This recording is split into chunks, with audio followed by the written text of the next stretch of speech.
Cerita diawali dengan Sofia yang sedang menghadiri pesta di rumahnya bersama pria pilihan orang tuanya. Suasana yang awalnya meriah mendadak berubah kacau ketika sekelompok pria bertopeng bersenjata menerobos masuk ke dalam rumah. Para tamu langsung panik saat kelompok tersebut mulai menodongkan senjata ke arah mereka, dan Sofia dibawa paksa ke dalam sebuah mobil.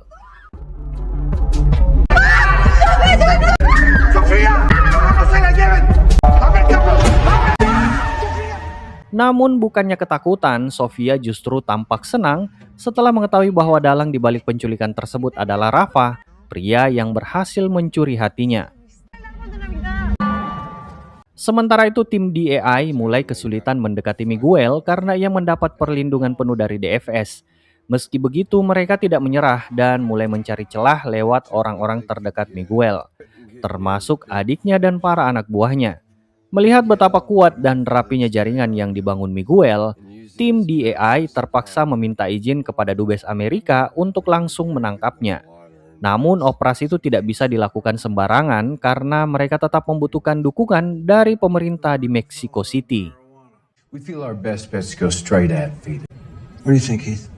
I think the Mexican drug business is as organized. Azul memberi peringatan kepada Miguel bahwa pihak berwenang kini sedang memburu Rafa. Situasinya semakin rumit setelah diketahui bahwa ayah Sofia adalah Menteri Pendidikan sekaligus tokoh penting PRI, partai politik paling berpengaruh di Meksiko yang sudah berkuasa selama puluhan tahun. Hal itu membuat Miguel sadar bahwa masalah ini tidak bisa dianggap sepele.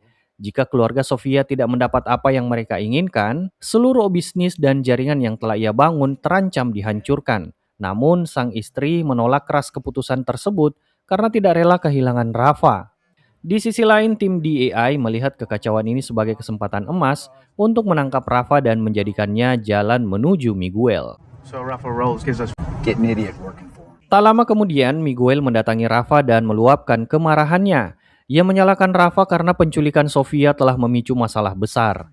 Miguel memerintahkan Rafa untuk segera mengembalikan Sofia kepada keluarganya, lalu menyerahkan dirinya saat itu juga. Namun pada akhirnya, Miguel tidak sanggup menyerahkan Rafa begitu saja. Diam-diam, ia menyuruh adiknya itu untuk segera berkemas dan bersembunyi sebelum polisi berhasil menemukannya. Sementara itu, aparat mulai dikerahkan ke berbagai penjuru kota untuk memburu Rafa. Tim DAI pun ikut bekerja sama dengan komandan polisi setempat, menggunakan informasi yang mereka miliki untuk melacak keberadaannya. My local officers are familiar with Mr. Caro Quintero. Let's go. Di tengah situasi, Salvador datang menemui Miguel untuk membicarakan masalah ini. Namun, Miguel mengaku belum mengetahui di mana Rafa bersembunyi. Salvador kembali menegaskan bahwa sosok di atasnya adalah Menteri Pertahanan, dan ia berjanji bisa membantu menyelesaikan masalah ini. Namun ada syarat yang harus dipenuhi Miguel terlebih dahulu. ¿Cómo? Pero tú te vas a ocupar de la misión personalmente. Tak lama kemudian, tim gabungan aparat bergerak menuju rumah Rafa untuk melakukan pencarian.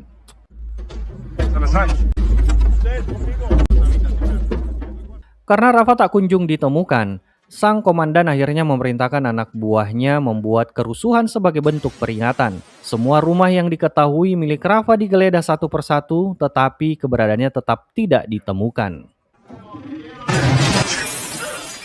Di sisi lain, Miguel dan Amado terbang ke sebuah lokasi setelah mendapat perintah dari Salvador yang ingin pencarian terhadap Rafa segera dihentikan. Rupanya atas instruksi Miguel, Doneto diam-diam telah membawa Rafa ke tempat persembunyian yang aman.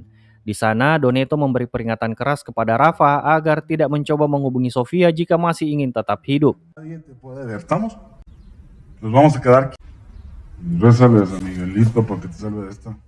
Miguel akhirnya mengetahui bahwa muatan yang harus diterbangkan dengan pesawatnya ternyata bukanlah barang biasa, melainkan ratusan senjata militer yang akan dikirim ke Nicaragua dengan pengawalan seorang komandan tentara. Sementara itu, Kiki bersama komandan polisi setempat menemui seorang informan di sebuah bar. Awalnya mereka mencoba mendapatkan informasi dengan cara baik-baik. Tetapi karena pria itu tetap bungkam, sang komandan memilih menggunakan kekerasan agar ia mau bicara.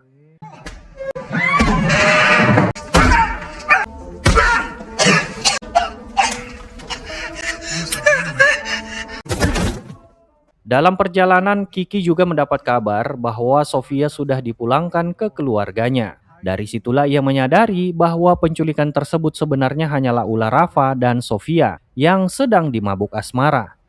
Mengetahui hal itu, Kiki langsung terpikirkan sebuah ide untuk menemukan Rafa dengan meminta bantuan seorang rekannya. Slam his head on the table. That could work. Setelah menempuh penerbangan panjang, Miguel dan Amado akhirnya mendarat di Nicaragua. Namun sesampainya di sana mereka baru sadar bahwa komandan militer yang sebelumnya ikut dalam pesawat tiba-tiba menghilang. Tak lama kemudian pasukan militer datang mengepung mereka. Tranquilo pues. Miguel sempat menunjukkan lencana DFS miliknya untuk menjelaskan identitasnya, tetapi hal itu tidak menghentikan mereka berdua dari penangkapan. Di sisi lain, Rafa dan Doneto mulai bertingkah kacau akibat pengaruh narkoboynya. Saat Doneto pergi membeli minuman, kesempatan itu Rafa gunakan untuk menelpon Sofia, kekasihnya. Di lain sisi, dengan bantuan rekannya bernama Antonio, Kiki pun mulai melacak panggilan yang masuk ke rumah Sofia untuk menemukan lokasi Rafa. ¿Puedo ayudarles en algo? Sementara itu, seorang polisi patroli mendapati Doneto yang terlihat mabuk berat dan nyaris kehilangan kendali saat mengemudikan mobilnya. Doneto sempat dipukuli oleh polisi patroli yang menghentikannya, namun situasinya langsung berubah saat sang polisi menyadari kalau Doneto merupakan agen DFS. Sementara itu, dengan bantuan rekannya yang bernama Antonio, Kiki dan komandan polisi berhasil melacak panggilan telepon yang masuk ke rumah Sofia. Dari penyadapan itu, mereka akhirnya menemukan petunjuk lokasi persembunyian Rafa. Berpindah ke Miguel yang disandra oleh militer Nicaragua. Meski mengalami penyiksaan saat diinterogasi, Miguel berkali-kali menjelaskan bahwa kedatangannya ke sana atas perintah Salvador, tapi para tentara tetap menghajarnya tanpa ampun. Di malam yang sama, tim gabungan DEA dan polisi Meksiko berhasil mengepung sebuah rumah yang diduga menjadi tempat persembunyian Rafa. Setelah melumpuhkan beberapa penjaga bersenjata di luar, mereka mulai bergerak masuk ke dalam bangunan untuk melakukan penangkapan. Rupanya perlakuan kasar dari komandan militer itu hanya sebagai shock terapi bagi Miguel. Sementara itu di Meksiko, operasi penangkapan Rafa nyaris berhasil. Namun tiba-tiba sang komandan menerima instruksi mendadak untuk membatalkan penggerebekan dan menarik seluruh pasukan. Kiki yang sudah hampir menangkap Rafa hanya bisa terpaku melihat targetnya lolos di depan mata. Walau kesal, ia tidak bisa menentang perintah atasan. No, I just want him to Cálmate, explain. cabrón, cálmate. So we take what they give us and hope it makes the polished shit out here. Di tempat lain, polisi patrol itu akhirnya mengantar Doneto pulang setelah mengetahui identitasnya sebagai agen DFS. Dengan santuy, Doneto kemudian menyuruh polisi tersebut datang lagi keesokan hari untuk menjadi sopirnya. Deberían matar. Di tempat itu, Miguel melihat gudang penuh narkoboy yang siap dikirim ke berbagai negara. Komandan militer tersebut menjelaskan bahwa jalur distribusi menuju Honduras, Panama, dan El Salvador sedang mengalami kendala setelah pemerintah Amerika menutup akses melalui Bahama.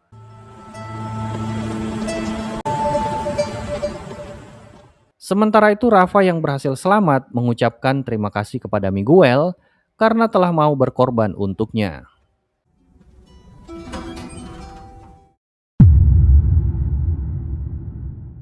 Film diawali dengan memperlihatkan Mika yang tengah melakukan perjalanan bersama kedua anaknya. Namun tanpa alasan yang jelas, mobil mereka tiba-tiba dihentikan oleh seorang polisi yang ternyata merupakan agen DFS.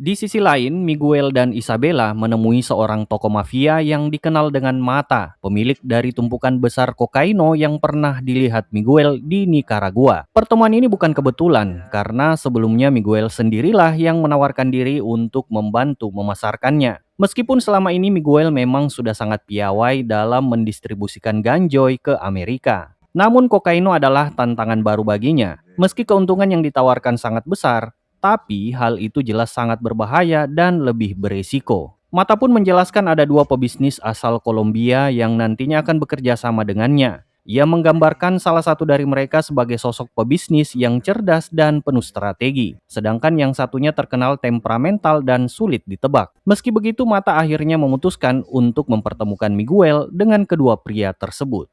Pues de pendejo no me voy con los astutos, ¿no? Sementara itu, tim DEI yang bertugas di Guadalajara mulai menganalisis situasi yang terjadi. Bagi mereka, insiden yang menimpa istri Kiki Camarena jelas bukan kebetulan. Peristiwa itu dianggap sebagai bentuk ancaman yang sengaja dikirim untuk memberi pesan bahwa gerak-gerik mereka terus diawasi. Agen Jaime pun menyadari bahwa pejabat-pejabat lokal terus menggagalkan operasi mereka. Makanya ia memutuskan untuk menyodorkan bukti langsung ke markas DEI di Washington DC melalui semua jalur birokrasi yang sudah terkontaminasi. She just told me about Spain. Keith's gonna be pissed. Gets approved. Sementara itu, Kiki berniat membeli mobil milik Antonio, seorang informan mereka, untuk dipasangi alat penyadap demi keperluan operasi lapangan. Antonio yang sepenuhnya mendukung perjuangan mereka justru memberikan mobilnya secara cuma-cuma. Guárdate tu dinero. Hace mucho que no lo saco. Eres un buen hombre, ¿eh? Chinga tu madre, cabrón, pues si no lo estoy regalando. Berpindah ke Miguel, di sini ia memberitahu istrinya bahwa ia akan berangkat ke Kolombia. Maria heran dengan semua kekayaan dan kekuasaan yang sudah mereka miliki. Kenapa ia harus menyentuh kokaino? Dengan tenang Miguel menjawab, ikan besar tidak akan datang dua kali untuk umpan yang sama. Dan itu harus ia tangkap. Tan cuidadoso en construir todo esto que tenemos. Pues si no lo hago yo, alguien más lo va a hacer. Ándale, mija, vente. Setelah berbulan-bulan mengawasi Miguel, tim DEI masih belum berhasil menemukan lokasi penyimpanan uang terbesar sang raja narkoboy Meksiko itu. Roger sempat menyerahkan rekap temuannya mengenai sebuah bank simpanan pinjam di Jalisco yang mencurigakan. Kemudian beberapa berkas dibawa pulang oleh Kiki untuk terus dipelajari di rumahnya. Hey, Chief. El Paso Savings and Trust. Good old American dollars, boys. Just reading about that. Keesokan harinya dari rekaman penyadapan telepon, Kiki kembali memutar percakapan anggota kartel yang menyebut bahwa mereka harus membeli truk baru menggunakan cek yang hanya bisa ditandatangani oleh Miguel sendiri. Maka dari itu Kiki pun menyusun rencana untuk menyusup ke ruang kerja Miguel demi menemukan nomor rekening utamanya. Fuel. Real estate. Singkat cerita, Miguel dan Isabella terbang menuju Kolombia untuk menemui para petinggi kartel Cali. Di sana Miguel menawarkan kerjasama untuk mendistribusikan kokaino mereka menuju pasar Amerika melalui jalur Meksiko yang sudah ia kuasai. Mendengar hal itu, para petinggi Cali pun mengingatkan Miguel tentang perbedaan skala bisnis ganjoy dan kokaino yang merupakan dua dunia yang berbeda. Apalagi selama ini mereka telah memiliki mitra bisnis bernama Falcon yang selama ini menangani distribusi mereka. Namun disinilah Isabella mengambil peran dengan kecerdasan dan kecantikannya. Ia meyakinkan para petinggi Cali bahwa tidak lama lagi Falcon ia pastikan tidak mampu memenuhi volume yang mereka butuhkan. Makanya untuk distribusi yang besar ke depannya hanya Miguel yang mampu memenuhinya. Alhasil, metafora itu tepat sasaran. Ketiga pihak pun sepakat menjalin kerjasama. Coca en popote. Hablemos de números. Sementara itu di Meksiko, Loco dan sopirnya Capo sedang mengangkut muatan ganjoy ke tempat tujuan. Tiba-tiba pasukan bersenjata menyergap mereka. Mira, aquí el coche loco va a abrir un restaurante. Ternyata pasukan itu dipimpin oleh Falcon yang sudah mengetahui bahwa Miguel diam-diam telah mengusik dan merebut bisnisnya dengan kartel Cali. Setelah merampas seluruh muatan ganjoy, pasukan Falcon meluncurkan roket dan menghancurkan tempat penyimpanan itu hingga rata dengan tanah.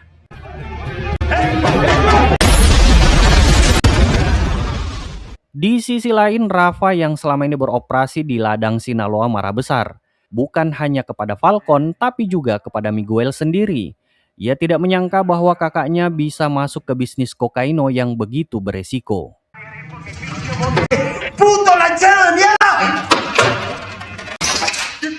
Ketika Miguel dan Isabella bersiap pulang ke Meksiko, tanpa mereka duga keduanya diculik oleh komplotan kartel Medellin.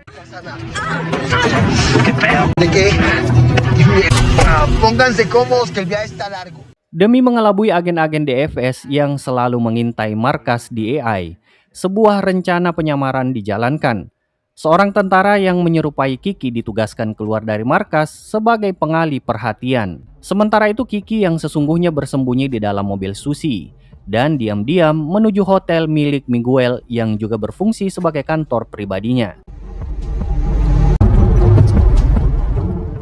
Namun saat hendak memasuki lift, dua agen DFS hampir saja mengenalinya. Beruntung ia sudah menyamar sebagai Emilio, seorang pegawai dinas pertanian, dan berhasil lolos dari kecurigaan mereka. Di dalam gedung, Kiki berpura-pura kepada seorang petugas kebersihan wanita bahwa toilet kamarnya tersumbat. Padahal tujuan sebenarnya adalah mencuri kunci ruang kantor Miguel. Di Kolombia, Miguel ternyata dibawa ke markas kartel Medellin dan dipertemukan dengan sosok sang legendaris narkoboy Pablo Escobar. Miguel yang tampak gugup karena ia tahu betul siapa Pablo, seorang yang sangat kaya raya dan dikenal sangat temperamental. Nyawa seseorang di hadapannya bisa berakhir dalam hitungan detik. Namun berkat ketenangan Miguel, ia mampu menguasai dirinya dan dengan tenang menghadapi situasi itu. Di saat Pablo Escobar menanyakan apa tujuan sebenarnya ia mau terjun ke bisnis ini, Miguel pun menjawab sebelumnya ia sudah membuat kesepakatan dengan kartel Cali untuk mendistribusikan narkobonya ke Amerika melalui Meksiko dan memastikan itu akan berjalan lancar, sambil mengatakan dengan tegas kalau ia akan menaklukkan dunia. Pablo tampak terkesan. Tiba-tiba, ia juga menyatakan ingin muatannya ikut dibawa bersama muatan kartel Cali. Namun dengan satu syarat, jika sesuatu terjadi di jalan, bagian milik Medellin harus dilaporkan terlebih dahulu dan diprioritaskan. Miguel pun menyetujui persyaratan itu. Dalam satu perjalanan ke Kolombia, Miguel berhasil menggait dua kartel terbesar sekaligus, yaitu Cali dan Medellin. Tampoco les gustan los mexicanos. Sementara itu Kiki berhasil menyusup ke ruang kerja Miguel di Guadalajara dan menemukan nomor rekening utama yang digunakan untuk menyimpan seluruh kekayaan sang bos narkoboy tersebut. Di saat yang sama, seorang agen DFS tiba-tiba masuk setelah melihat pintu ruangan terbuka. Kiki yang telah siaga juga menggenggam pistolnya dan bersiap menghadapi kemungkinan terburuk. Namun beruntung si agen itu hanya melihat sekilas lalu pergi dari sana. Isabella yang lega bisa lolos dari maut dan pulang dengan dua kontrak kartel terbesar Kolombia di tangan merayakan keberhasilan itu bersama Miguel. Di sisi DEI, setelah menelusuri nomor rekening yang ditemukan Kiki, tim mendapati bahwa transfer uang mencapai 30 juta dolar setiap minggunya. Angka yang luar biasa. Namun Rafa tetap tak bergeming, ia menolak keras rencana Miguel untuk masuk ke bisnis kokaino, menilainya sebagai langkah bunuh diri. Nosotros lo controlamos. A mí ya me contaron que tú estás aprendiendo rápido. Yang lebih mengecewakan saat Jaime melaporkan temuan besar tersebut ke markas DEI di Washington DC. Menurut mereka kasus itu sudah terlalu jauh, menyentuh urusan politik dan kepentingan uang dalam skala besar. Mereka juga menyinggung bahwa Wall Street selama bertahun-tahun telah mengalirkan dana besar ke Vimex sebelum krisis minyak terjadi. Sehingga ada kepentingan yang jauh lebih besar bermain di balik semua ini. Akibatnya, Direktur DEI tidak memberikan izin untuk melanjutkan penyelidikan. Or so I'm told. Someone has got to start paying attention. I do understand that, I do. Di Meksiko, Salvador, petinggi DFS, menerima laporan dari kantor Kejaksaan Meksiko tentang aktivitas agen-agen DEI Amerika di Guadalajara. Ia terkejut dan langsung mengambil tindakan. Sementara itu, Antonio, informan setia yang sudah membantu tim DEI sejak awal, tiba-tiba ditembak mati oleh anggota DFS saat sedang berada di sebuah kafe.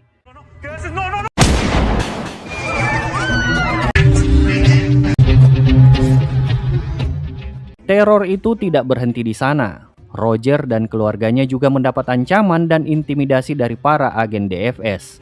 Kiki dan Jaime atasannya tiba di lokasi kejadian dan langsung terpukul oleh apa yang mereka lihat. Kiki merasa sangat bersalah karena identitas Antonio bocor akibat operasi yang mereka jalankan bersama. Mereka pun menyadari kenyataan pahit bahwa semua usaha mereka selama ini seakan sia-sia. Para penjahat semakin berkuasa, sementara aparat yang jujur justru disingkirkan. Maka dari itu akhirnya mereka menyusun rencana baru, yaitu menangkap Miguel di wilayah Amerika, tempat DFS dan pejabat korup Meksiko tidak bisa lagi melindunginya. Mexico.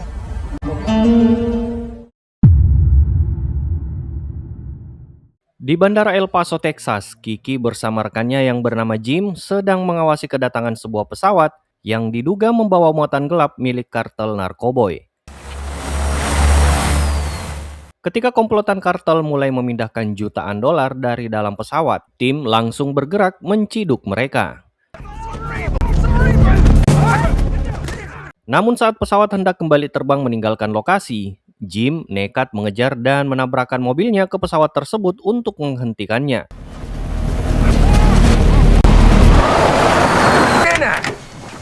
Hasilnya 6 juta dolar tunai berhasil disita dari dalam pesawat itu.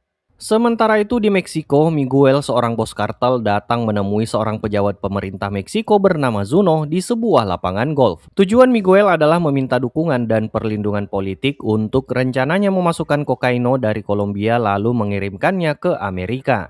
Namun Zuno sama sekali tidak begitu peduli pada inti pembicaraan. Ia malah mengalihkan topik ke soal makanan lezat di Sinaloa yang bisa mereka nikmati.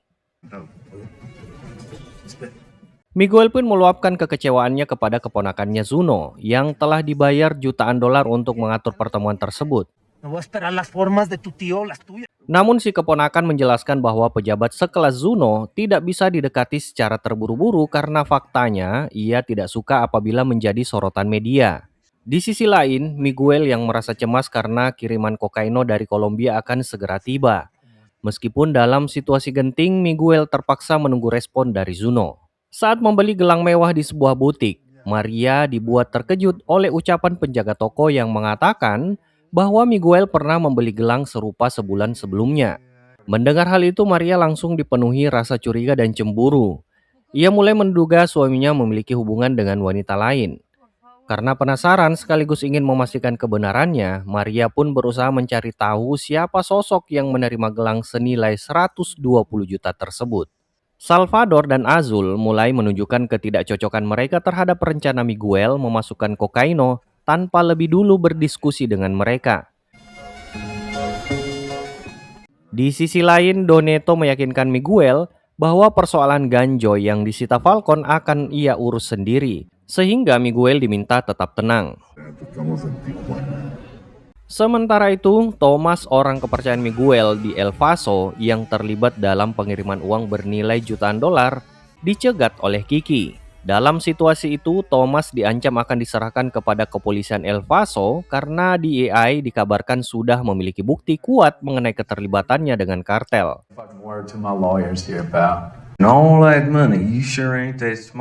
Ancaman itu membuat Thomas panik, terutama karena ia takut kartel mengetahui bahwa dirinya telah membocorkan identitas informan kepada DEA. Thomas tidak memiliki pilihan selain menuruti permintaan mereka untuk segera memanggil Miguel datang ke El Paso hari itu juga. Ia berencana memakai alasan bahwa tanda tangan Miguel sangat dibutuhkan, karena tanpa persetujuan tersebut, uang sebesar 47 juta dolar di rekening mereka bisa lenyap begitu saja. Today, let your money work for you. Di saat yang sama, Doneto memerintahkan anak buahnya menyuap seorang komandan beserta beberapa polisi menggunakan satu koper penuh uang tunai demi memastikan seluruh personel mereka diterjunkan untuk membantu operasi tersebut. Singkat cerita, mereka berhasil menyerbu lokasi yang dijadikan tempat penyimpanan ganjoy milik Miguel yang sebelumnya dirampas Falcon. Anak buah Falcon yang berjaga di gudang tersebut dilumpuhkan tanpa ampun hingga tak tersisa. Setelah itu, tempat persembunyian tersebut dibakar untuk menghilangkan jejak.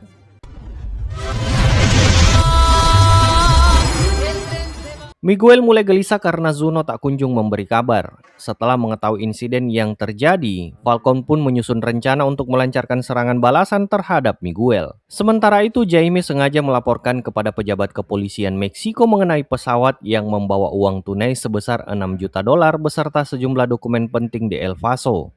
$6 million and what was on the plane? Ia melakukan itu agar informasi tersebut sampai ke telinga Miguel melalui pejabat korup yang berada di pihaknya.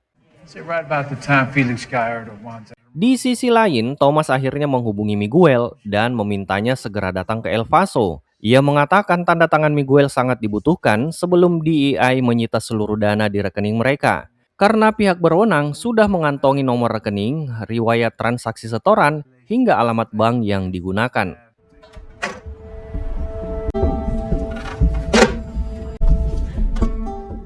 Saat mengawasi rumah yang alamatnya diperoleh dari toko perhiasan, Maria terkejut melihat seorang wanita hamil keluar dari tempat itu. Di sisi lain, Miguel mulai percaya bahwa situasinya benar-benar serius setelah polisi yang telah disuapnya memberi kabar mengenai penyitaan jutaan dolar serta dokumen penting di dalam pesawat tersebut. Sementara itu, Maria akhirnya mendekati wanita hamil tadi yang ternyata sedang menjual lukisan. Meski melihat gelang yang sama di pergelangan tangannya, Maria memilih menahan emosinya dan tidak langsung menanyakan apapun. Ia hanya membeli salah satu lukisan wanita itu dan tetap bersikap santai. Ketika Doneto bersama anak buahnya tengah berpesta di gudang tersebut, suasana mendadak kacau setelah pasukan militer menyerbu lokasi itu, hingga aksi saling tembak pun tak terhindarkan. Menyadari kekuatan militer jauh di luar kemampuan mereka, Doneto beserta para anak buahnya memilih melarikan diri. Di waktu yang sama, Thomas menerima kabar bahwa Miguel sedang dalam perjalanan terbang menuju El Paso. Situasi itu membuat tim DEA yakin rencana mereka berhasil, karena akhirnya mereka mampu memancing raja narkoba asal Meksiko tersebut masuk ke wilayah Amerika. Sementara itu, Miguel menugaskan Isabela untuk menemui Falcon dan merundingkan perdamaian guna mengakhiri konflik di antara mereka. Sebagai imbalan atas keberhasilannya nanti, Isabela dijanjikan bagian sebesar 20% dari wilayah Tijuana. Este cagadero se acabe esta noche. Dalo por ello. Di sisi lain, aparat gabungan yang terdiri dari DEA, Kepolisian El Paso, dan US Marshal mulai menyusun operasi untuk menangkap bahkan menembak Miguel begitu ia memasuki wilayah Amerika melalui perbatasan. Stop no one in the history. Setelah menempuh perjalanan menggunakan jet pribadinya, Miguel kemudian melanjutkan perjalanan darat dengan mobil menuju El Paso. Begitu tiba di pos imigrasi perbatasan Meksiko-Amerika, keberadaan Miguel langsung terpantau oleh tim yang sejak awal sudah menunggunya di lokasi. Namun seorang petugas imigrasi Meksiko tiba-tiba melakukan panggilan setelah memeriksa paspor Miguel. Orang yang dihubungi ternyata adalah Zuno, yang segera memberi kabar bahwa mereka telah mencapai kesepakatan. Berkat pengaruh besar yang dimilikinya di kalangan pejabat, Zuno juga mengetahui aparat Amerika sudah bersiaga menunggu Miguel di seberang perbatasan. Karena itu ia memperingatkan Miguel untuk segera memutar balik jika tidak ingin tertangkap.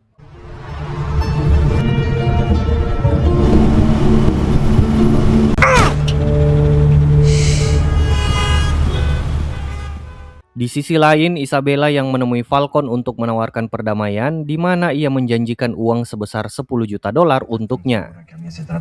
Menyadari Miguel bukan lawan yang bisa diremehkan, Falcon pun menerima tawaran tersebut. Namun tanpa mereka sadari, tiba-tiba aparat dari kepolisian Meksiko datang dan menghabisi Falcon di sana. Sementara itu, sepulang ke rumah, Miguel dibuat terkejut setelah melihat sebuah lukisan yang terasa begitu familiar berada di dalam rumahnya. Tak lama kemudian, sebuah pesawat asal Kolombia mendarat di Meksiko dengan membawa kiriman kokaino dari Pablo Escobar. Kedatangan barang haram itu menjadi pertanda bahwa permainan baru yang jauh lebih berbahaya baru saja dimulai. Hingga akhirnya, film pun bersambung.